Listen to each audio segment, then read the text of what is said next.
सुख और दुख में कोई ज्यादा भेद नहीं। जिसे मन स्वीकारे वह सुख और जिसे मन अस्वीकारे वह दुख।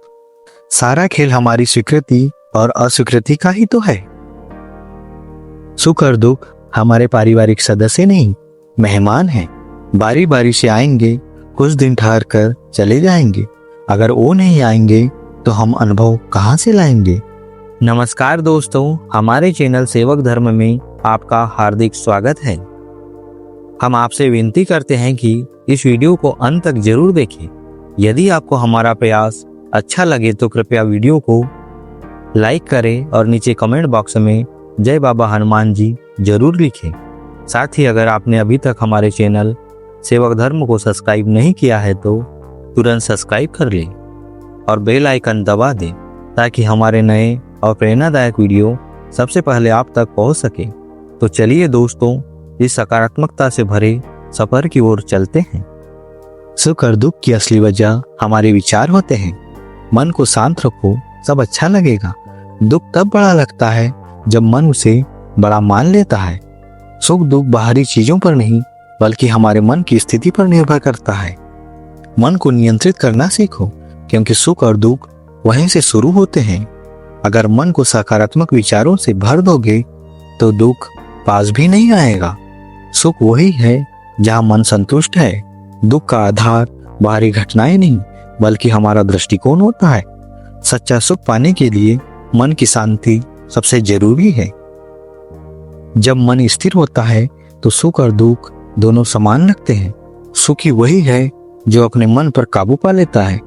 दुनिया की चीजें सुख और दुख का कारण नहीं बनती, हमारा मन बनाता है।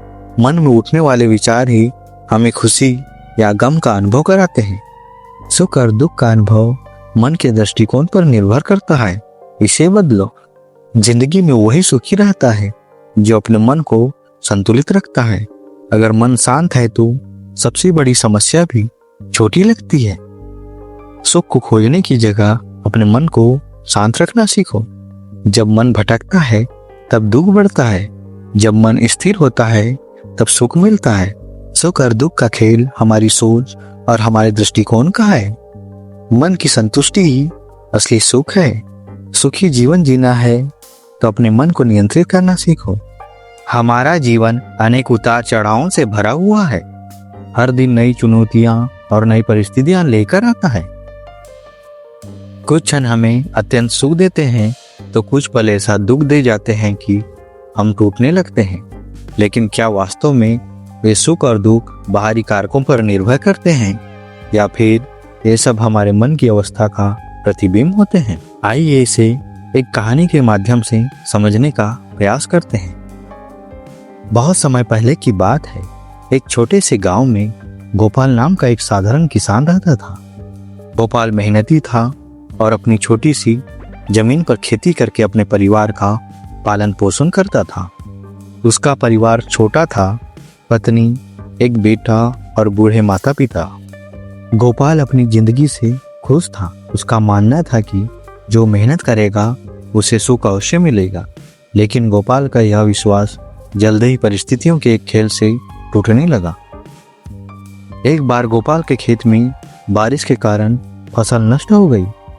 यह उसके लिए बहुत बड़ा झटका था। उसने साल भर मेहनत की और फसल बेचकर पूरे परिवार का खर्च चलाने की योजना बनाई थी। अब गोपाल बहुत दुखी हो गया।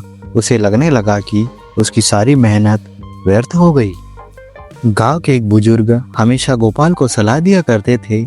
एक दिन उन्होंने गोपाल से कहा, गोपाल, यह जो तुम्हें दुख हो रहा है यह तुम्हारे मन का खेल है। शायद इस घटना के पीछे कोई बड़ा कारण हो सकता है कि ईश्वर ने तुम्हारे लिए कुछ अच्छा सोच रखा हो। गोपाल ने उनकी बात सुनी लेकिन उसका मन नहीं माना। उसने सोचा कि कैसे इस परिस्थिति में कुछ अच्छा हो सकता है। कुछ महीनों बाद गोपाल ने किसी तरह बचत के पैसे से नई फसल बोने का निर्णय लिया। इस बार उसने और मेहनत की और एक नई उम्मीद के साथ काम किया। धीरे धीरे उसकी फसल बढ़ने लगी। इसी दौरान गोपाल का बेटा, जो अभी जवान हो रहा था, खेती में उसकी मदद करने लगा। एक दिन खेत में काम करते समय उसका बेटा गिर पड़ा और उसके पैर में चोट लग गई। गोपाल को बहुत चिंता हुई। वह अपने बेटे की देखभाल करने के लिए कुछ दिनों तक खेत में काम नहीं कर पाया। इस घटना से गोपाल को लगा कि उसके साथ हमेशा कुछ न कुछ गलत ही होता है। वह फिर से निराश हो गया। गांव के बुजुर्ग ने एक बार फिर गोपाल को समझाया, सुख और दुख हमारे सोचने के तरीके पर निर्भर करते हैं। अगर तुम इसे दुख मानोगे तो यह तुम्हारे लिए दुख बन जाएगा, लेकिन अगर इसे एक चुनौती के रूप में देखोगे तो इसे कुछ सीख पाओगे। गोपाल को बुजुर्ग की बातों का कुछ कुछ मतलब समझ में आने लगा। कुछ दिनों बाद पास के जंगल में एक जंगली घोड़ा गांव में आ गया। वह घोड़ा बहुत ताकतवर और सुंदर था। गांव वालों ने कोशिश की, लेकिन उसे पकड़ नहीं पाए। गोपाल ने धैर्य और चतुराई से घोड़े पर काबू कर लिया। अब गांव वाले गोपाल की प्रशंसा करने लगे। वे कहने लगे, गोपाल, तुम्हारी किस्मत बदल गई है। यह घोड़ा तुम्हारे लिए बहुत लाभदायक साबित होगा। गोपाल भी खुश हुआ, लेकिन साथ ही उसे बुजुर्ग की बात याद आ गई। उसने सोचा, हो सकता है कि यह घटना भी किसी बड़े बदलाव का हिस्सा हो। कुछ समय तक सब कुछ ठीक चला, लेकिन एक दिन वही घोड़ा अचानक उग्र हो गया। उसने गोपाल के बेटों को फिर से घायल कर दिया। इस बार चोट इतनी गंभीर थी कि बेटा कई महीनों तक चलने फिरने में असमर्थ हो गया। गोपाल को इस बार भी दुख हुआ। वह सोचने लगा कि यह घोड़ा उसके लिए अभिशाप बन गया है।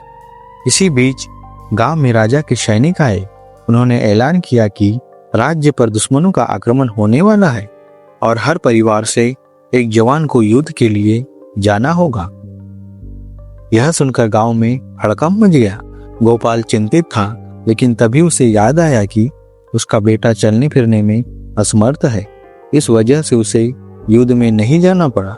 गांव के अन्य परिवारों ने अपने बेटों को विदा किए और उनकी आंखों में आंसू थे।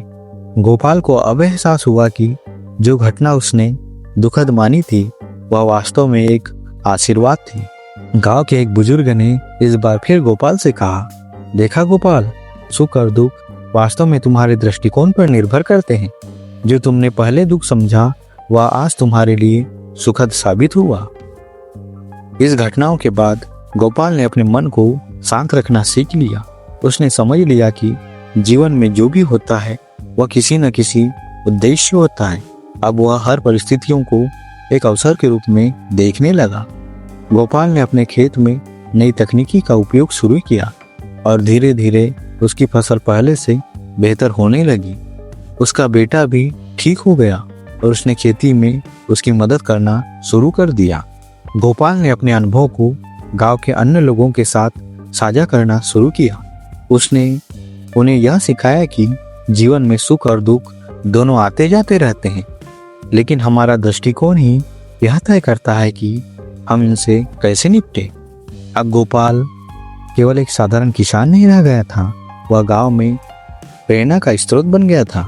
लोग उसकी बातें सुनने और उससे सीखने के लिए उसके पास आते थे। एक बार गांव में भयंकर सूखा पड़ा। इस बार भी गोपाल की फसल खराब हो गई, लेकिन इस बार वह निराश नहीं हुआ। उसने गांव वालों को प्रेरित किया और मिलजुल कर एक नई योजना बनाई। सबने मिलकर पानी की समस्या का समाधान निकाला और सूखे से उभरने के लिए नए तरीके अपनाए। यह कहानी हमें यह सिखाती है कि सुख और दुख केवल हमारे मन की देन है। अगर हम किसी स्थिति को सकारात्मक दृष्टिकोण से देखेंगे तो वह हमारे लिए एक सीख या अवसर बन जाएगी, लेकिन अगर हम नकारात्मक सोच रखेंगे तो वह स्थिति हमें दुख पहुंचाएगी। जीवन में हर घटना का एक उद्देश्य होता है, हमें इसे स्वीकार करना चाहिए और आगे बढ़ना चाहिए। सुख और दुख को समझने का सही तरीका यह है कि हम अपने मन को संतुलित रखें और हर परिस्थितियों का सामना धैर्य और सकारात्मकता के साथ करें। नमस्कार जी।